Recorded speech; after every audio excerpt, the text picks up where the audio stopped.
Okay, 0654 physicists, we're looking at Winter 21, question paper 401, question 12, last one about a transformer.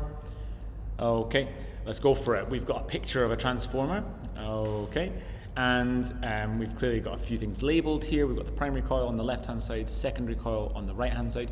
Probably important to notice there that we've got more turns on the left-hand side. On the right-hand side, sorry, left-hand side has a low number, right-hand side has a high number, and so therefore this is very much a step up transformer, okay, and we'll talk about that later. First things first though, we need to name the component labelled X, and that is the iron core. Okay, now if you notice there, I've probably answered question 2 already, but I think it's always a good idea to be really explicit in these situations. This is definitely an iron core, okay, we would make the core from iron.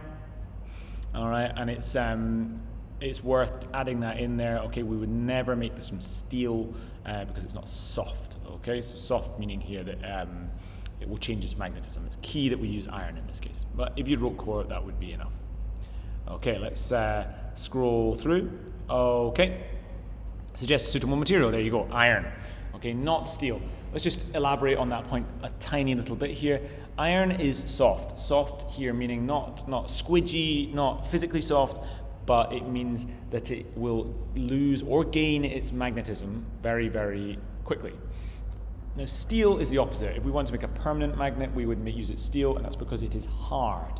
And hard things will keep their magnetism for a long time. Now because the transformer needs changing magnetism, we use iron. Okay, that's a bit higher level. I don't think you'd really be asked to explain too much about that, but just be aware that that's kind of the physics behind it.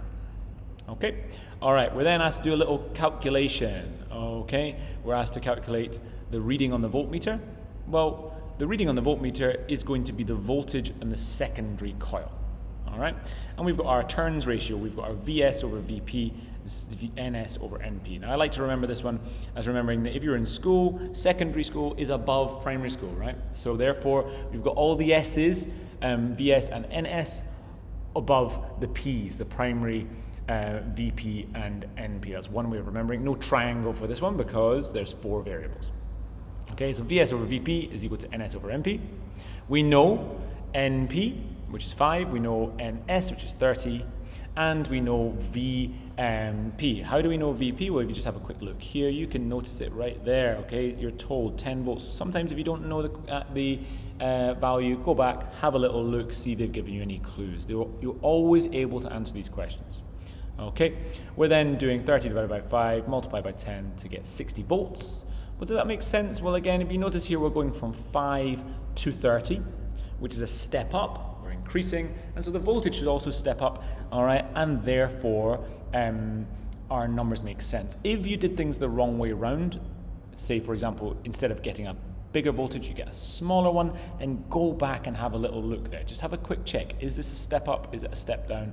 It's a step up. Okay, I've done something wrong. Let's change it. Okay.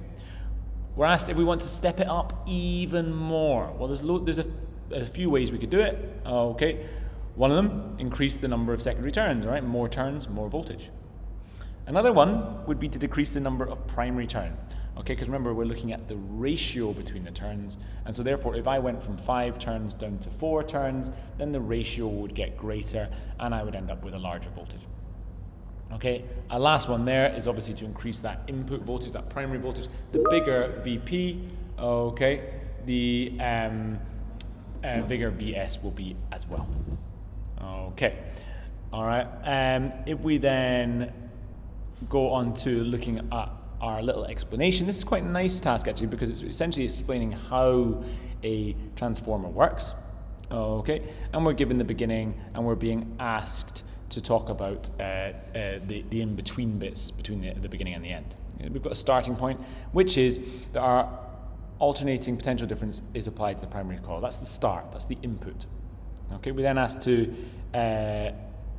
work out what's going on here. Well, if there's a potential difference in the primary coil, then that will mean there's also an alternating current. Okay, so therefore our point here is D. If we've got an alternating current, according to our right-hand rule, we're going to have a changing magnetic field because magnetic field, the direction of an electric electromagnetic field is dictated by the direction of the current. And so therefore we're going to go for C, producing a changing magnetic field in the primary coil. B, well, that changing magnetic field in the primary coil is carried through to the secondary coil, and so therefore the flux or the field in the secondary coil changes, and that then brings about our alternating potential difference across the potential on the voltmeter. So really the process is here is that we have voltage in the primary, which leads to current. Current then leads to field.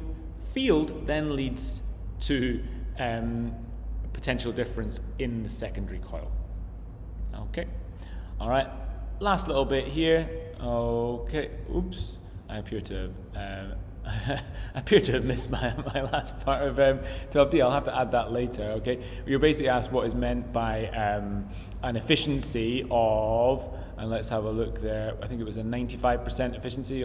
My apologies, that's embarrassing. Okay, 95% efficiency. Oh, really, I mean, it's a fairly simple answer there, okay? The idea of an efficiency tells me about how much energy is wasted or how much energy is brought through. Okay, 95% was given there, and so therefore we've got 95% of it is made useful, or 5%, the remaining 5% of it is wasted.